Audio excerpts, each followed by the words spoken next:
በህብረተሰባችን ውስጥ በጣም ጥልቅ ከሆነ መከፋፈል አለ አደድ ልክ እንደ በሽታ ማለት ነው።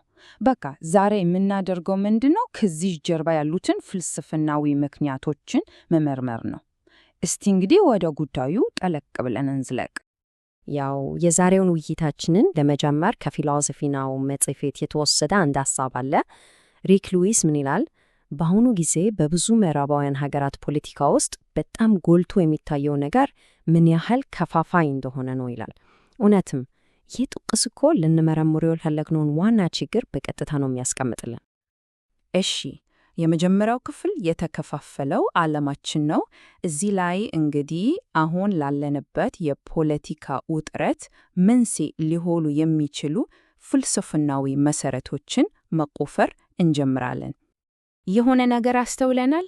በቃ እርስ በርስ የመነጋገር አቅማችንን ያጣን ነው የሚመስለው።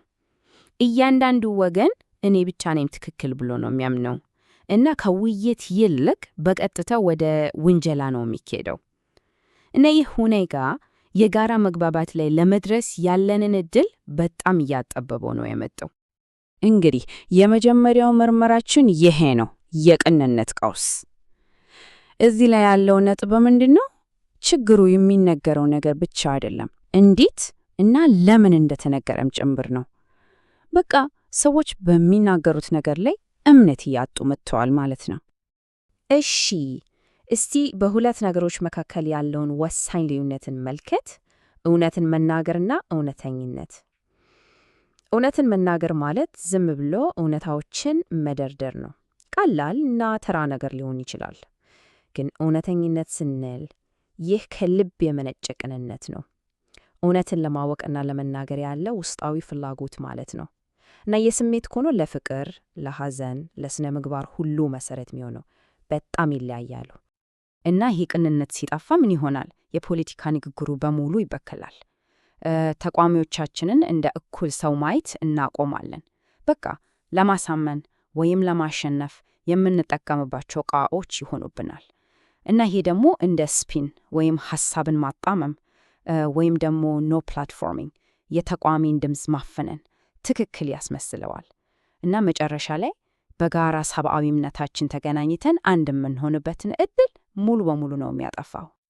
እሺ፣ አሁን ደግሞ እስቲ ነገሩን ከተለየ አቅጣጫ እንየው። ሁለተኛው ምርመራችን ይሄ ነው፣ እኛ ዝም ብለን ስፔሻሊስቶች ነን የሚል። ምንድን ነው ይሄ ማለት? ምናልባት ትኩረታችንን በሙሉ በውይይትና በስነ ምግባር ላይ ማድረጉ ራሱ ስህተት ቢሆንስ? ይህንን አመለካከት የሚያደናብርልን አንድ በጣም ቀሳቃሽ ሐሳብ አለ።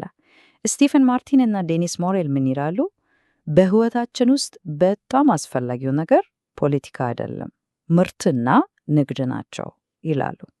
እስቲ አስቡት፣ ይሄ እኮ የህብረተሰብን መሰረት ከሐሳብ ወደ ቁስ ነገር ወደ እውነታ ነው የሚቀይረው።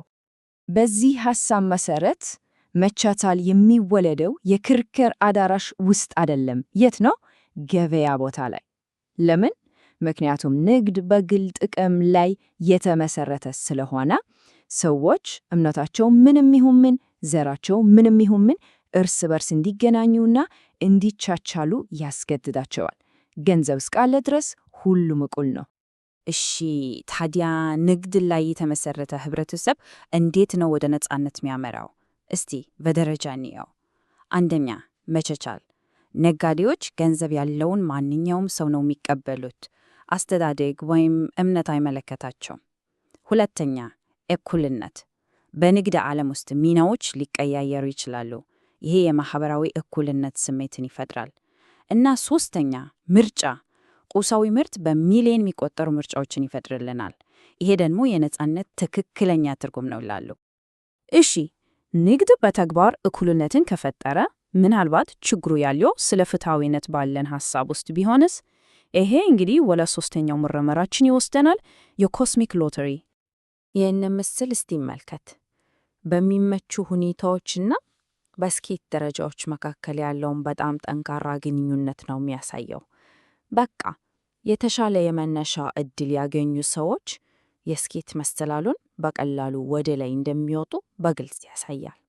እስቲ አስቡት፣ ለስኬት አስተዋጽኦ የሚያደርጉ ግን ያለፋንባቸው ምን ያህል ነገሮች አሉ? ለምሳሌ ትክክለኛ ጊዜና ቦታ ላይ መወለድ፣ ደጋፊ ወላጆች ማግኘት፣ ጥሩ ጤናና የዘረመል መልካም ዕድል፣ ጥሩ ትምህርት ቤት መግባት፣ እንዲያውም ራስን የመግዛት ችሎታ ሳይቀር። ይህ ሁሉ እኮ ያለፋንበት ጥቅም ነው።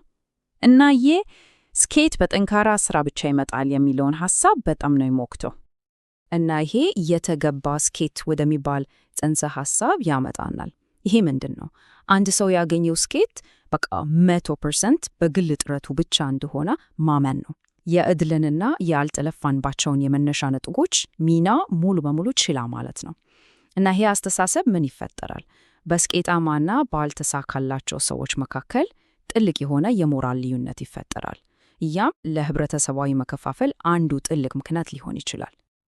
እሺ፣ እስካሁን ያወራናቸው ረቂቅ ሐሳቦች ናቸው። አሁን ደግሞ እነዚህ ፍልስፍናዎች በተጨባጭ በሚጋጩባቸው እውነተኛ የህይወት የጦር ሜዳዎች ላይ ምን እንደሚመስሉ ንድፈ ሐሳብ ከእውነታ ጋር የሚጋጭባቸው ሁለት በጣም ከባድ የፊት መስመሮችን ነው የምንመለከተው። አንደኛው የስደተኞች ቁጥጥር ሲሆን፣ ሁለተኛው ደግሞ የአርቲፊሻል ኢንቴሊጀንስ ልማት ነው። በሁለቱም በፍልስፍናዊ ሐሳብና በተግባር መካከል ያለው አደገኛ ክፍተት በግልጽ ይታያል። ስለ ስደት ስናወራ ይህ ስለታም ጥቅስ ያለውን ልዩነት በደንብ ያሳያል። የሥነ ምግባር ባለሙያዎች ብዙ ጊዜ የስደት ቁጥጥርን በሕልም ዓለም ውስጥ ሆኖ በንድፈ ሐሳብ ያብራራሉ ይላል። ችግሩ ምንድን ነው? ጥብቅ ፖሊሲዎችን ለማስፈጸም የሚያስፈልገውን እውነተኛ ጭካኔ እውነተኛውን የሰው ስቃይ ችላ ይላሉ ማለት ነው።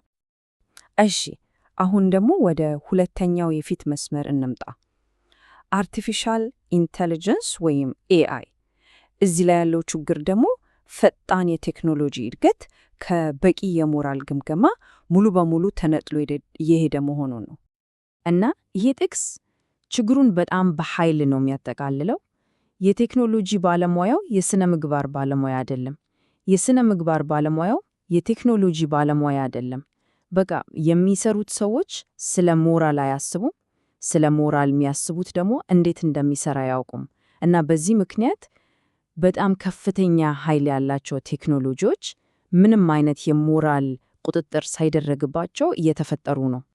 እና በሁለቱም ምሳሌዎች በስደትም ሆነ በኤአይ የምናየው አንድ የጋራ ነገር አለ። ረቂቅ መርሆችን ከእውነተኛው ዓለም ውጤቶች ጋር ማገናኘት አለመቻል። እና ይህ በቀጥታ ወደ ሰው ልጆች ስቃይ እና ከቁጥጥር ውጭ የሆነ አደጋ ነው የሚመራው። ይሄ በሐሳብና በተግባር መካከል ያለው አደገኛ ክፍተት የጋራ ችግራቸው ነው።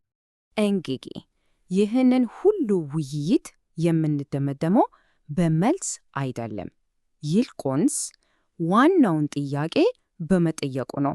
ይህም ጥያቄ በጣም ዘላቂ እና ቀስቃሽ ሐሳብ ይተውልናል ብዬ አስባለሁ። ጥያቄው ይሄ ነው። እኛ ምን አይነት ሰዎች መሆን ነው የምንፈልገው?